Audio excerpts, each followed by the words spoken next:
Hello दोस्तों, नमस्कार, सत श्री अकाल, आदाब। मैं डोरी मोहन आपके अपने यूट्यूब चैनल क्लासमेट पर आप सभी का स्वागत करता हूं। दोस्तों, उम्मीद करता हूं कि आप बहुत अच्छे से होंगे, खुशहाल होंगे और आबाद होंगे।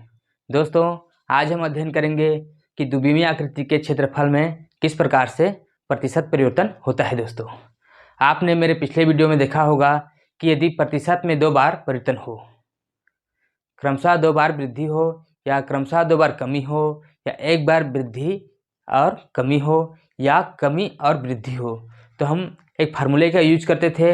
वही फार्मूले का यूज यहाँ पर भी करेंगे। दोस्तों, वो फार्मूला इस प्रकार से था, यहाँ पर भी आज हम रिपीट कर देते हैं। यदि प्रतिशत में 2 बार परिवर्तन हो, 100% और वही प्रतिशत वृद्धि हो, तो हमारा फार्मूला था 100 प्लस वाई प्लस 100 वाई बटा 100। इधर प्रतिशत का साइन लगाते थे। हाँ, और यहाँ पर एक चीज़ और करते थे, यदि प्रतिशत वृद्धि हो तो हम प्लस चिन्ह लगाते थे, यदि प्रतिशत में परिवर्तन कमी हो तो हम माइनस चिन्ह लगाते थे, और इस हिसाब से हम कैलकुलेट करते थे।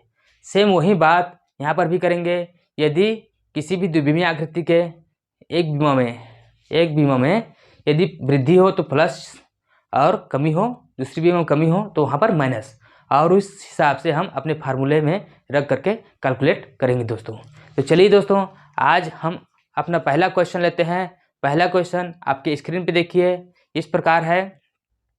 यदि किसी आयत के लंबाई में 10% वृद्धि की जाए और चौड़ाई में 15% वृद्धि की जाए, तो उसके क्षेत्रफल में कुल कितने प्रतिशत परिवर्तन होगा। तो चलिए दोस्तों, इस क्वेश्चन को हल करते हैं। हल नंबर पहला, कहा गया है कि लंबाई में 15% वृद्धि हो, चौड़ाई में 10% वृद्धि हो, तो 100 प्लस वाई 100 वाई बटा 100%। तो यहाँ पर एक जीरो ऊपर से एक जीरो नीचे से कट गया, 5 दिया 15 और 5 दूने 10, 15 10 25 और 3/2, 3/2 मतलब 1.5। तो एक इधर आ गया, 25 में एक जोड़ दें तो क्या हो जाएगा 26, 26 प्लस हाफ मतलब 26 सही 1/2%। तो उस आयत के क्षेत्रफल में कितने प्रतिशत परिवर्तन हुआ दोस्तों? 26 सही 1/2% या 26.5% परिवर्तन हुआ। इसी को हम अपने फ्रैक्शन मेथड पे किस प्रकार से बनाते हैं, तो चलिए दोस्तों, इसको भी हल कर लें। तो यहाँ पर इस प्रकार से रख दें, लंबाई और चौड़ाई, और उसके बाद बराबर क्या होता है, दोनों गुणनफल के बराबर क्या होता है, क्षेत्रफल, एरिया। तो लंबाई में कितना प्रतिशत परिवर्तन हो रहा है, 15%, और चौड़ाई में 10%। तो 15% का फ्रैक्शन क्या हो जाएगा, 3/20, और 10% का फ्रैक्शन क्या हो जाएगा, 1/10। ये चीज़ें आपको समझ में आ रही होगी दोस्तों। हम इसके इस प्रकार से हम पहले भी हल कर चुके हैं। तो देखते हैं दोस्तों, पहले लंबाई उसका 20 था, तो 15% बढ़ गया, तो 20 का 15% क्या होगा, 3, तो कितना हो गया दोस्तों, 23। पहले उसकी चौड़ाई 10 था, अब चौड़ाई जो है परिवर्तन होकर कितना हो गया, 10 से 11, क्या है, 1/10 है। इन चीज़ों को आप पहले से समझते हो, और नहीं समझते हो तो एक बार और बता दूंगा, घबराने की जरूरत नहीं। तो इसको हल कर दें, इधर क्या हो जाएगा, लंबाई गुणी चौड़ाई मतलब 200, लंबाई गुणी चौड़ाई बराबर क्या हो जाएगा, 200। यहाँ पर क्या हो जाएगा, 23 गुणित 11, तो 23 से कम 23, हाथ में आएगा 2, 23 से कम 23, 23 2 25, तो 253। तो यहाँ पर देखिए दोस्तों, क्षेत्रफल में कितना प्रतिशत परिवर्तन हुआ, 200 था पहले, क्षेत्रफल कितना था, 200 था, अब कितना हो गया, 253। तो क्षेत्रफल में कितना परिवर्तन हुआ, 53। 53 परिवर्तन हुआ किस पर, 200 पर। 53 परिवर्तन हुआ किस पर, 200 पर। तो हर 100 पर क्या हो जाएगा, 100% का गुणा कर देंगे, तो 100 एकम 100, 100 दूने 200, मतलब 53/2। 53/2 मतलब 26.5, 26 दूने 52 और हाफ मिला के 53, तो 26 सही 1/2%, 53%। तो आपका हल। तो चलिए दोस्तों, मेरे ख्याल से यहाँ पर आप फ्रैक्शन मेथड में कंफ्यूज हो रहे होंगे, तो मैं इसको फिर से रिपीट कर दूँ ताकि आप इसमें एकदम बेसिक से पकड़ बना सको, और मैंने आगे इसके बारे में डिटेल से पढ़ाया भी है। तो चलिए दोस्तों, इसको मैं थोड़ा सा और समझा दूँ आपको। तो हमने बोला था कि 15% है ना, कि यहाँ पर एक किस प्रकार से हमने हल किया, इसको एक बार और मैं समझा देता हूँ। तो 15% का फ्रैक्शन क्या होगा, भिन्न 3/20, 5 से 15 और 5 विषम 100, 3/20। इसी प्रकार से 10% का फ्रैक्शन क्या होगा, 10% का फ्रैक्शन 1/10। तो यहाँ पर होता क्या है दोस्तों कि यदि संख्या 20 है तो 20 का 15% क्या होगा, 3 होगा। तो आयत की लंबाई में 15% वृद्धि हुई है। कितना परसेंट, 15% वृद्धि हुई है। तो पहले आयत की लंबाई 20 था, तो अब क्या हो गया, 3 बढ़ गया। 15% बढ़ गया मतलब 3 बढ़ गया, तो क्या हो गया अब 23। क्या हो गया 23। इसी प्रकार से उसकी लंबाई में, लंबाई तो हो गया उसकी, इसी प्रकार से उसकी चौड़ाई में 10% का फ्रैक्शन 1/10। यदि संख्या 10 है, यदि उसकी प्रारंभिक चौड़ाई 10 है, तो 10 का 10% क्या होगा, 1 होगा। तो पहले क्या था, उसकी चौड़ाई 10 था, तो 10 में 1 जुड़ जाएगा तो कितना हो जाएगा, 11 हो जाएगा। तो अब उसके बाद क्षेत्रफल क्या आ जाएगा, लंबाई गुणित चौड़ाई, लंबाई गुणित चौड़ाई। तो इधर 200 आ गया, इधर 253 और 53/200, मतलब 53 बढ़ा किस पर बढ़ा, 200 पर। तो हर 100 पर कितना हो जाएगा, गुणित 100 कर देंगे, और यहाँ पर हल के तो आपका आया 53/2। 53/2 मतलब 26.5%। तो मेरे ख्याल से ये चीज़ें आपको समझ में आई होंगी। मैं इस मेथड को इसलिए बार बार बताता हूँ, यदि आपका ये प्रतिशत सरल ना हो करके, ये प्रतिशत सरल ना हो करके दशमलव हो जाएगा, तो उस कंडीशन में आपको इस मेथड में आपका कैलकुलेशन ज़्यादा बढ़ जाएगा और आप माथापच्ची करते रहोगे। तो इसलिए मैं इस प्रकार के मेथड से भी आपको हल करवा देता हूँ, ताकि आप किसी भी एंगल से एग्जाम के टाइम में या एग्जाम में क्वेश्चन हल करते समय ना उलझो। तो चलिए दोस्तों, अब आगे बढ़ते हैं अपने अगले क्वेश्चन की ओर। प्रश्न 2, यदि एक वर्ग की भुजा में 40% वृद्धि की जाती है तो उसके क्षेत्रफल में कुल कितने प्रतिशत परिवर्तन होगा। तो दोस्तों, आपका आयत का क्षेत्रफल क्या होता है, लंबाई गुणित चौड़ाई, और वर्ग का उसका होता है भुजा गुणित भुजा, मतलब उसका भी लंबाई गुणित चौड़ाई होता है, लेकिन वर्ग में क्या होता है, उसकी लंबाई और चौड़ाई दोनों समान होती है। तो इसलिए हम उसको क्या बोलते हैं, भुजा गुणित भुजा। तो चलिए दोस्तों, पहले आप अपने फार्मूले मेथड से इसको हल कर दें। इसमें भी क्या है, प्रतिशत में 2 बार परिवर्तन हुआ है, लंबाई में और चौड़ाई में। क्या है, इसकी भुजा समान रहती है, इसकी भुजा क्या रहती है, समान रहती है। इसकी भुजा में क्या है, 40% वृद्धि हुआ है, 40% क्या हुआ है, वृद्धि हुआ है। इसकी दोनों भुजा में क्या होगी, 40% की वृद्धि होगी। तो हल 2 मतलब 40% की वृद्धि इसमें 2 बार होगी। 40 + 40, 40 गुणित 40/100, आपका क्या आ जाएगा, 20 चौके 20 पंचे 100, 20 दूने 40, और कुछ कटेगा, 5 एकम 5, 5 अट्ठे 40। तो चलिए दोस्तों देखते हैं, 40 40 80, और क्या हो जाएगा, 8 दूने 16। तो वर्ग की भुजा में कुल कितने परसेंट का परिवर्तन हुआ, 96% का परिवर्तन हुआ। कितने का परिवर्तन हुआ दोस्तों, 96% का। दोस्तों, इस चीज़ को ध्यान में रखिए, क्या है, वर्ग में क्या है, भुजा में कहा गया है, किसमें कहा गया है, भुजा में 40% की वृद्धि हुई है। तो दोनों भुजा समान होती है, तो हमें दोनों भुजा में क्या करना है, वृद्धि करना है। तो इसलिए हमने 2 बार वृद्धि किया, जैसे कि 100% वही परसेंट, वैसे ही 40 + 40 और प्लस 40 गुणित 40/100। ये चीज़ ध्यान में रखना दोस्तों। यदि वृत्त की बात करें, यदि हम वृत्त की बात करें, तो यदि उसके व्यास में 10% वृद्धि की जाए तो उसकी त्रिज्या में भी 10% वृद्धि होगी, उसकी परिधि में भी 10% वृद्धि होगी। यदि उसकी व्यास में 10% कमी की जाए तो उसकी त्रिज्या में भी 10% कमी होगी और उसकी परिधि में भी 10% कमी होगी। यदि त्रिज्या में 10% कमी या वृद्धि होगी तो सेम बाकी चीज़ों में भी, मतलब व्यास और परिधि, त्रिज्या, इन तीनों चीज़ों में सेम वही परिवर्तन होगा दोस्तों। इस चीज़ को ध्यान में रखना। यदि वर्ग कहा गया है तो वर्ग दोनों भुजाएं समान होती है, तो हम दोनों भुजा में क्या करेंगे, परिवर्तन करेंगे 40% का। तो ये चीज़ें आपको समझ में आई होगी दोस्तों। तो चलिए दोस्तों, इसी का हम फ्रैक्शन मेथड से हल कर लें। तो फ्रैक्शन मेथड से क्या होगा दोस्तों, 40% का फ्रैक्शन क्या होता है, 20 दूनी 40 और 20 पंचे 100, 2/5।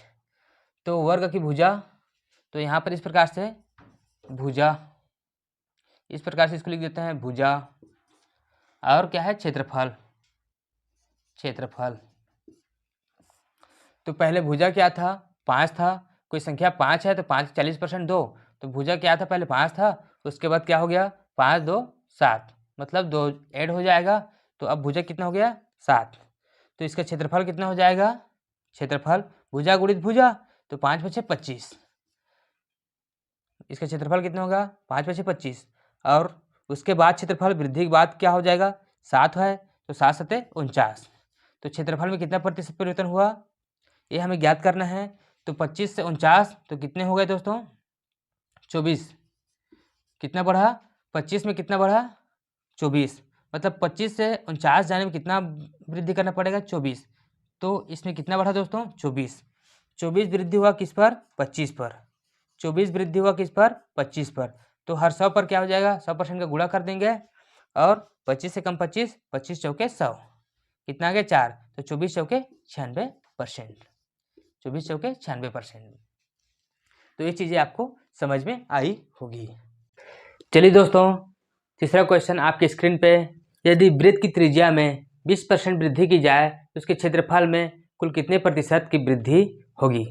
तो चलिए दोस्तों, इस क्वेश्चन को हल करने से पहले ये जान लें हम कि वृत्त क्या है, एक द्विविमीय आकृति है। वृत्त क्या है, एक द्विविमीय आकृति है। यदि इसकी त्रिज्या में 20% वृद्धि करें तो 20% वृद्धि 2 बार करनी पड़ेगी। कितने बार करनी पड़ेगी, 2 बार, क्योंकि ये द्विविमीय आकृति है। और इसके क्षेत्रफल क्या होता है, पाई आर स्क्वायर, मतलब आर गुणित आर होता है। तो ये चीज़ें आप समझ रहे होंगे दोस्तों। तो चलिए दोस्तों, इसको हल करते हैं। तो आपका हल नंबर 3, तो 20% वृद्धि करनी है, तो 20% वृद्धि हम 2 बार करेंगे। तो क्या हो जाएगा, 20 प्लस 20, 20 गुणित 20/100, मतलब 100 प्लस वाई प्लस 100y/100%। इधर परसेंट का साइन, तो 20 से कम 20, 20 पंचे 100, 5 से कम 5, 5 चौके 20, कितना आ गया 4, 20 20 40, 40 4 44। तो वृत्त के क्षेत्रफल में कुल कितने परसेंट वृद्धि हुआ, 44%। तो दोस्तों, इसको हम अपने फ्रैक्शन मेथड से भी बनाकर बता दें, इसमें क्या होता है, क्योंकि ये फ्रैक्शन मेथड ही बेस्ट मेथड है दोस्तों।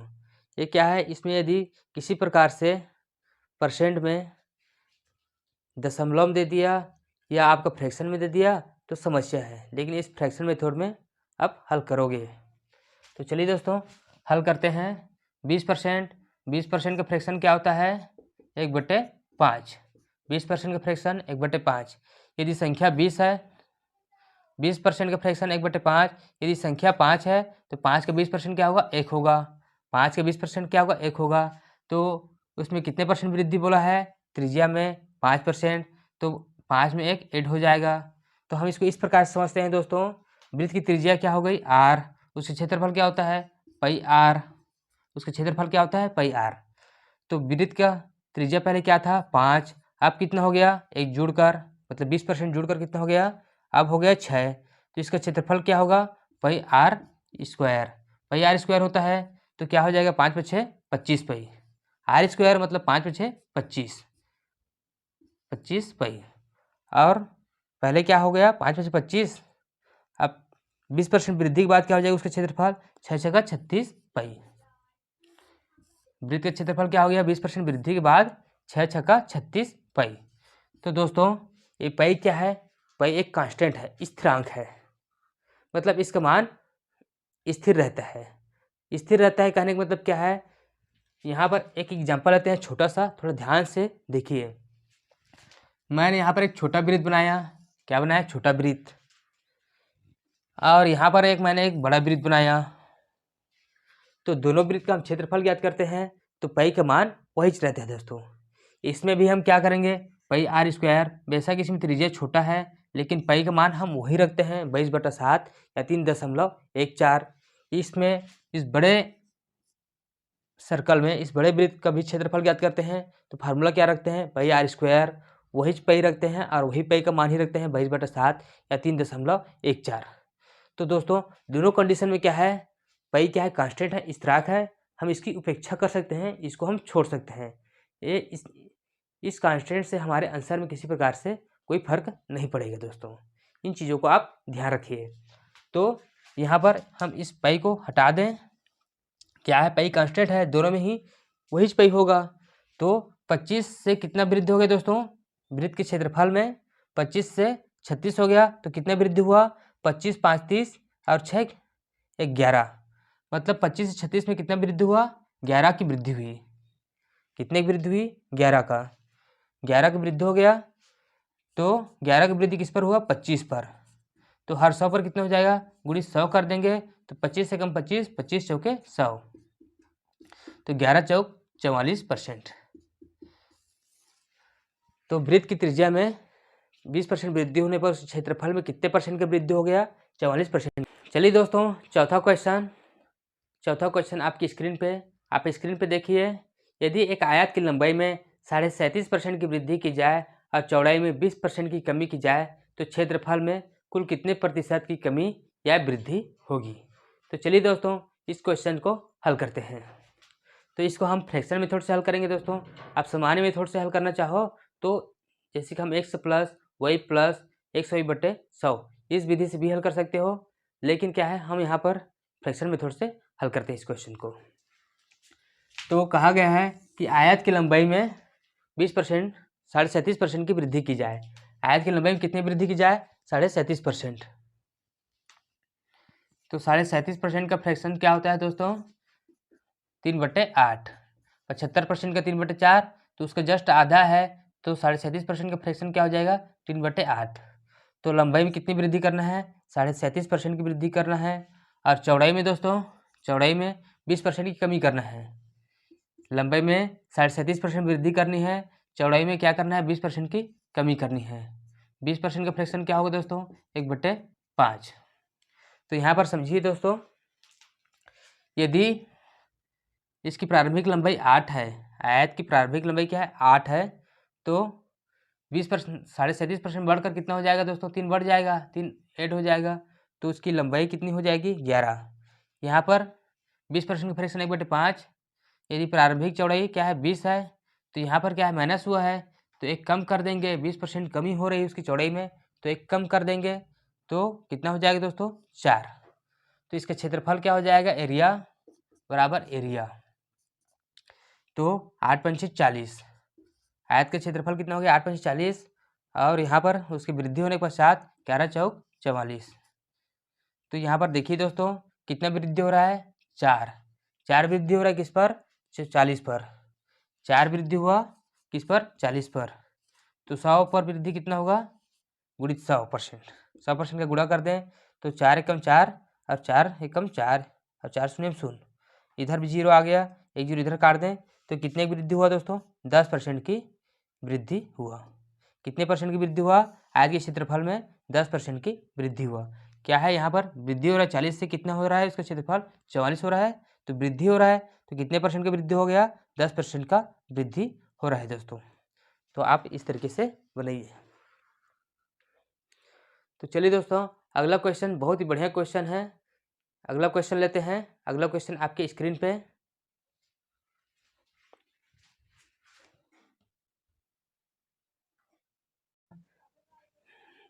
क्वेश्चन इस प्रकार से है, यदि आयत की लंबाई में 25% की वृद्धि की जाए और चौड़ाई में कितने परसेंट की कमी की जाए कि उसके क्षेत्रफल में परिवर्तन ना हो। बहुत ही बढ़िया क्वेश्चन है दोस्तों, चलिए इसको हल करते हैं। क्वेश्चन में कहा गया है कि आयत की लंबाई में, हल नंबर आपका 5वां, आयत की लंबाई में 25% वृद्धि की जाए। आयत की लंबाई में कितनी वृद्धि की जाए, 25%, और चौड़ाई में कितने परसेंट कमी की जाए कि उसके क्षेत्रफल में परिवर्तन ना हो। तो चलिए इसको समझते हैं। 25% का फ्रैक्शन क्या हो जाएगा आपका, 1/4। तो यहाँ पर लंबाई, चौड़ाई और क्षेत्रफल इस प्रकार से ले लें तो इसकी लंबाई क्या है, लंबाई 25% वृद्धि करनी है। लंबाई में कितनी वृद्धि करनी है, 25%। तो पहले लंबाई क्या था, 4 था, तो 4 का 25% क्या होगा, 1। तो पहले लंबाई क्या है, 4, वृद्धि करने पर कितना हो जाएगा, 5। चौड़ाई दिया नहीं है, चौड़ाई का कोई से भी परसेंट या दिया नहीं है, तो हम क्या मान लेते हैं, माना चौड़ाई क्या है, 10। माना चौड़ाई क्या है, 10। मैंने कल भी आपको बताया था अगले वीडियो में कि परसेंट में परिवर्तन मतलब मेरी आय और आपकी आय में कितने प्रतिशत कम या अधिक है, मेरी आयु और आपकी आयु में किस अनुपात में है, ये क्या है, तुलना है, तुलना कर रहे हैं हम, क्या कर रहे हैं, तुलना मतलब कंपैरेटिव वैल्यू, हम कंपैरिजन कर रहे हैं। तो जब कोई से भी वैल्यू का हम कंपैरिजन करते हैं प्रतिशत में या अनुपात में, तो हम वहाँ रियल नंबर लेने की ज़रूरत नहीं, हम कोई से भी संख्या ले सकते हैं जिसको हम आसानी से कैलकुलेट कर सकें। कोई से भी संख्या ले सकते हो, आपका आंसर वही आएगा। तो चलिए दोस्तों इसको आगे बढ़ाते हैं। तो हमने बी को क्या मान लिया, चौड़ाई को, वृत्त को 10 मान लिया, इसका क्षेत्रफल कितना हो जाएगा, 10 चौके 40। तो क्वेश्चन में कहा गया है कि उसकी चौड़ाई में कितनी कम किया जाए कि उसका क्षेत्रफल में परिवर्तन ना हो। उसकी चौड़ाई में कितना कम किया जाए कि उसके क्षेत्रफल में परिवर्तन ना हो, मतलब क्षेत्रफल को हमें उतना ही रखना है। तो यहाँ पर भी क्या होगा, क्षेत्रफल 40 ही होना चाहिए, 40 ही रखेंगे। कितना रखेंगे दोस्तों, 40। तो यहाँ पर चौड़ाई को क्या मान लें, x, चौड़ाई को क्या मान लें, x। पहले लंबाई क्या था, 4 था, तो 4 से बढ़कर कितना हो गया, 25% बढ़ा तो 5 हो गया। हमने इसकी चौड़ाई क्या मान ली, 10 माना, हमने 10 मान लिया, तो कितना आ गया इसका क्षेत्रफल, 40। उसके बाद क्या है, अब देखते हैं वृद्धि के पश्चात क्या होता है इसका क्षेत्रफल, 5। चौड़ाई दिए नहीं तो हमने क्या मान लिया, x। क्वेश्चन में कहा गया है कि क्षेत्रफल में परिवर्तन ना हो, तो हमने क्षेत्रफल वही से रखना है, मतलब पहले क्षेत्रफल क्या था, 40 था, तो अब भी क्या होगा, 40 नहीं होगा। तो अब हमें देखना है कि इसके चौड़ाई में कितने प्रतिशत परिवर्तन हुआ। तो सबसे पहले यहाँ पर देखते हैं दोस्तों, एक से बराबर क्या आ जाएगा, एक से बराबर आपका 40/5। हम एक से बराबर हल करना चाहें तो इन दोनों गुणनफल के बराबर क्या ए है, मतलब 40 है, तो एक से बराबर क्या आ जाएगा, 40/5। एक से बराबर क्या आ जाएगा, 40/5। तो 5 एकम 5, 5 अट्ठे 40, मतलब एक से मान क्या आ गया, 8 आ गया। एक से मान क्या आ गया, 8 आ गया। तो यहाँ पर ध्यान दीजिए दोस्तों, 10 में कितना कम करें तो 8 आएगा, 2। 10 में कितना कम करेंगे तो 8 आएगा, 2। तो 2 कम हो रहा है, इसकी चौड़ाई में कितना कम करना पड़ेगा, 2 कम करना पड़ेगा। 2 कम किस पर कम करना पड़ेगा, 10 पर। तो 2 कम कर रहे हैं, किस पर कम कर रहे हैं, 2 हम कम करेंगे, उसकी चौड़ाई में कितना कम करेंगे, 2 कम करेंगे। तो 2 किस पर कम करेंगे, 10 पर। तो हर 100 पर कितना हो जाएगा, गुणित 100। तो ये जीरो यहाँ पर कट गया, ये जीरो कट गया, 10 दूने 20%। तो इसकी चौड़ाई में कितने परसेंट कम करना पड़ेगा दोस्तों, 20% हमें कम करना पड़ेगा। तब वृद्धि के पश्चात, अब वृद्धि के पहले उसके क्षेत्रफल क्या होगा, समान होगा। तो चलिए दोस्तों आज के वीडियो यहीं तक, मिलते हैं हम अगले वीडियो पर। यदि दोस्तों आपको ये वीडियो पसंद आया हो तो लाइक कीजिए, सब्सक्राइब कीजिए और अपने दोस्तों में शेयर कीजिए। और दोस्तों यदि किसी प्रकार से वीडियो में त्रुटि रह जाती है तो कमेंट करके ज़रूर बताइए, ताकि मैं आप लोगों के लिए अच्छे से अच्छे वीडियो प्रोवाइड कर सकूं और अपने आप में सुधार कर सकूं। तो चलिए दोस्तों इसी के साथ जय हिंद, जय भारत।